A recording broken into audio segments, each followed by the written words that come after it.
yeah, it's hard to find any redeeming qualities in Spectre, but I feel that when playing him, the aspects of him that are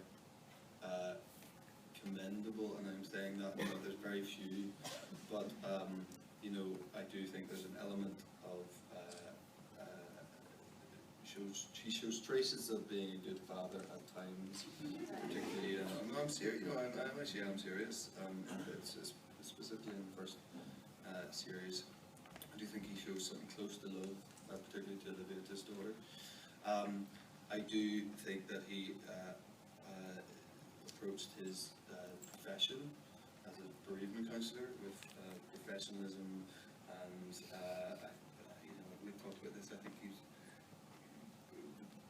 provided some good quality level of support to families who were in grief of losing someone. I mean, that's the genius of Alan's writing, is that this is someone who is very adept at taking life, and he is also relatively adept at helping people through losing someone. So they are as close to redeeming. And he has lost someone. He's lost his mother. Yeah, absolutely. Yeah, I mean, and that is a big element of the way he is, who he became. There's this dialogue in the second season between Stella and Jim Byrne, where Byrne describes him as a monster, and Stella says, no, he's a man, he's in a continuum with other men. Do you agree with that? It sounds like you don't see him entirely as a monster. I think it'd be wrong to play him entirely as a monster. I think he's got to have one of the reasons that makes Spectre, I think, compelling, and certainly I find him very alluring from the first moment I read the scripts in the first series 5 years ago, whatever it was, is that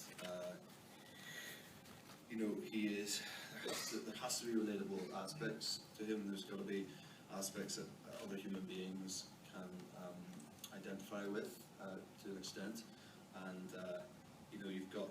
I always felt that when I'm playing those moments with the children, I'm playing them as a father and nothing else, and there should be no undercurrent of menace or psychopath in those moments, because they are.